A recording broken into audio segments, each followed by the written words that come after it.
G-Bear out here in the desert. Um, I'm getting ready to have my shipping container delivered up here, so I've been doing some grading, uh, and I've been doing this with my ATV with that bucket that I installed a long time ago. I finally hauled that thing up here to do the work for me. I was going to do this by shovel, and then I said, boy, that's a lot because I got to have a 10 by 40 level pad. So you can see the dirt that I moved here, and that's only part of it. You can see a couple of piles all the way in the back there. I dumped different piles around, and then over here I started doing some grading. I took some bushes out and that stuff because I want to put my water tank up here in the back behind this unit. There's my ATV down there with the front end bucket on it. And after a little experimentation, I found that the position that it's in right there is the best position for grading. And what I do is I drop that down till it just touches the ground and it's kind of free floating. And then I just plow forward with it. And that cuts me a level path in front of my tires. And with that level path in front of my tires, of course, the tires are going to stay level, so the bucket will stay level. And I got myself a nice pad here now, ready to put it in. Now I'm facing due south right there, and the sun is going down there in the west, or the southwest now because of this time of year. But it's about to set, and I still haven't set up my bed or emptied out the outhouse or anything yet. Like I said, I got here late.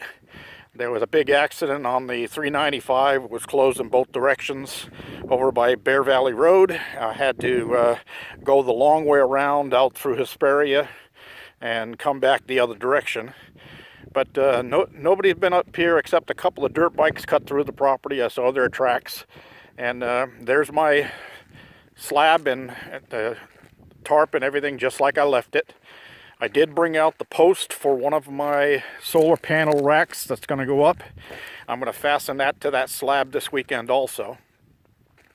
So I'm going to pack it in right now and get ready to make up my bed and get the outhouse emptied out so I have that ready. But the rest of this slab pad here, where I'm going to put the unit, I'll finish up tomorrow. And then I'll do a little bit of fine grade with a shovel to make it nice and perfect. So when the guy comes in with the big rig and that 40-footer on there, he can just swing it in, drop it off, and then pull right back out and go right back down the road. I'm going to have to make a path here because he can't come up that S-shaped road, my driveway, the way it is. So I'm going to have to somehow get him a straight path. I'll be working on that tomorrow when I get up. And then it'll be an all-day thing tomorrow, getting everything ready. And I'm trying to get the thing delivered by the next weekend. And we'll get it set down here. And then I can start working on it, getting stuff delivered up here and put away. Anyway, just wanted to catch up to date to where I'm at. This was a little bit of fun. It was a learning experience because this is the first time I used that bucket. And I tried different ways. I used to run backhoe on the East Coast. And it was a little confusing at first on how to get this thing to work. One of the problems I have, and I'm going to change this, is this winch I have on here. It's a remote control winch only. And I've got the little remote on the keychain. And the problem with this remote right here is A is the lift, B is the drop. But the problem with this is that when you press the button, it sends a signal to the lift, and it just runs for, like, it lifts it for 1 foot and then shuts off. And you press it again, it lifts it 1 foot and shuts off. So I really don't have any fine adjustment on it. If I did have a fine adjustment, I could turn the bucket down flat, and I could work it up and down a little bit and get a nice even cut across this land here. Pick up the dirt at the end and then just dump it. So I'm going to change that winch over to one that has a plug-in remote control, and I'll just mount the plug-in remote control over here by the handlebars, where I can just reach down with my left hand and work the controls while I'm working the accelerator on this thing with my right hand. One of the things that I'm glad I did was, you see this little gauge right here?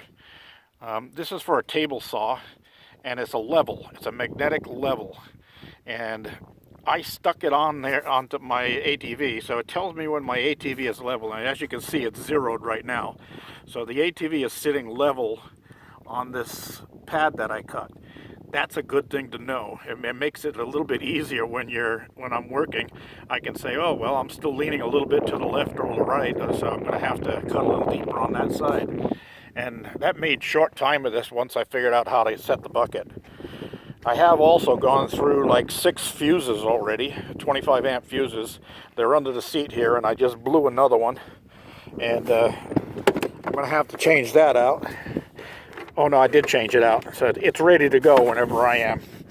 And I'm going to put this thing away for tonight and go get my bed made up, get the outhouse cleared out, and I'll be ready to have some dinner and some beers and kick back and relax until tomorrow morning. I'll get up with the sun, and as soon as it's warm enough to get working, I'll be out here grading, and I'm going to do all the rough grading first with the bucket, get the road cut in that I need to cut in, and then I'll walk around with a shovel and fine-tune everything. Anyway, G-Bear signing off for now. Talk to you. Buddy, G-Bear here, second day out in the desert, getting ready for the container delivery. I got my ATV loaded up. There's the front bucket on it. That thing worked its tail off these last 2 days. But the sun's starting to set right now, so I got to go through this pretty quickly. There was a car up here. I saw fresh car tracks, but nothing was touched. Nothing was bothered. I guess somebody just came in to see what was going on here. One of the things that I got done this weekend is I got that pole installed.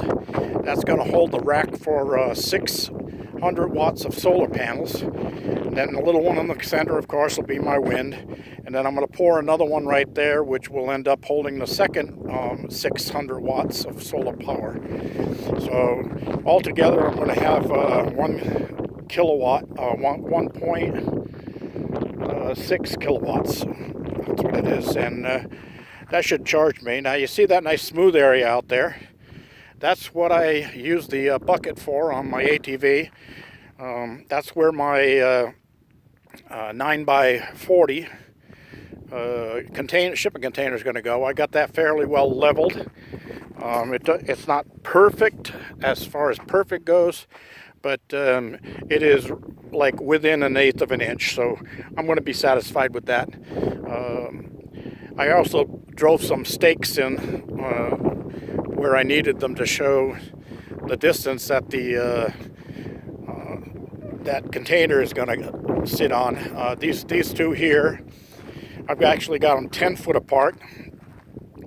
But then if you look down the line there, right down by that bush, there's 2 more. That's 40 feet away.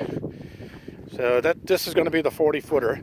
And I graded all of this, and including taking up some of these bushes, because I had to make an access road for the big truck to come in with the shipping container.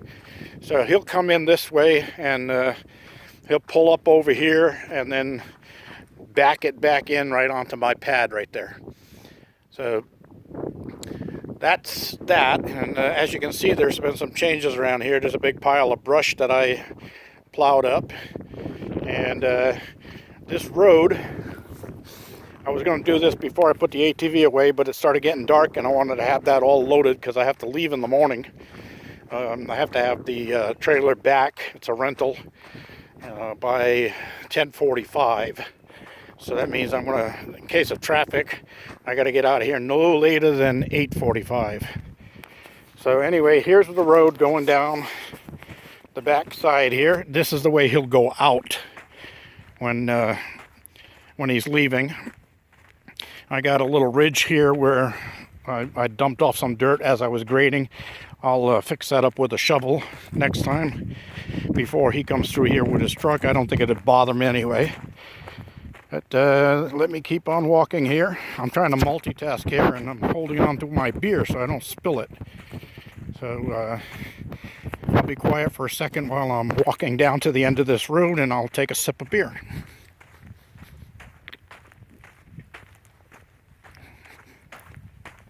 Oh, that's good. Yeah, I've been working since 9 o'clock this morning, and I just finished up here and got loaded up and got the post for the solar panels fastened. And I noticed that the sun was starting to set, so I said I better get out here and do this video. I won't have much time in the morning. Anyway, this is just north of my actual driveway that I had, and I made him a big clearing here so that he could swing that thing, because he's going to be driving a 6-wheel drive horse with a 40-foot tilt bed trailer on it, and he's going to have to make that big swing. He'd never get in my little driveway, and I'm going over there to show you now. There's my two little poles for my little driveway. Anyway, what he'll do is he'll come down this way here. He was going to have to back down the road, but now he can just drive down. And I gave him a real easy access here. He can make a big wide swing here into this clearing. And he should be straightened out right about here on having the trailer following the truck that's pulling, and then he's going to go up this way. That's the way we just came down. That's the exit, so this will be the entrance.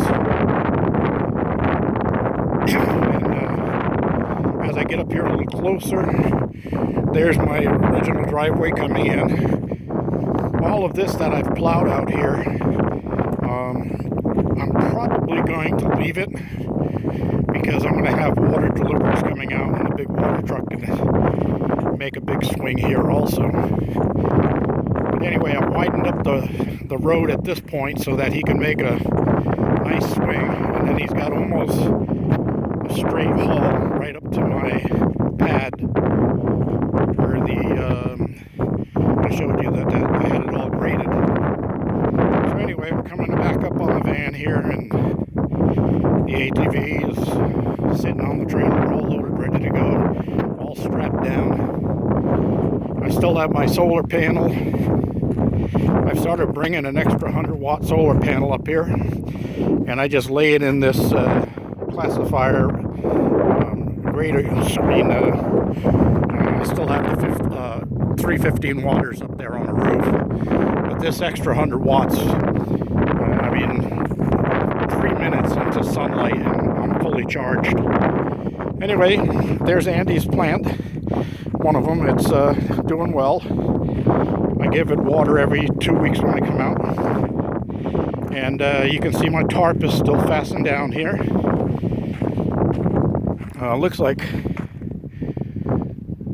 Looks like somebody shot at it.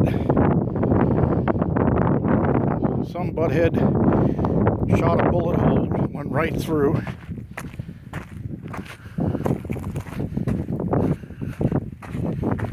Comes out the back side there, or went in this way and out the other way. So I'll throw some tape over that,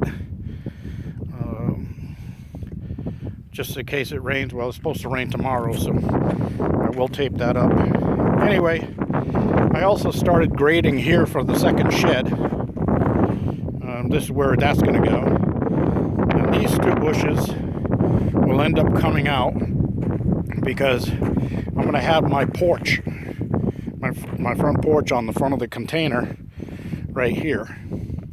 I've decided what I'm going to do is a little change in plans. I'm going to set up the container, and I'll have a front door entering right about here.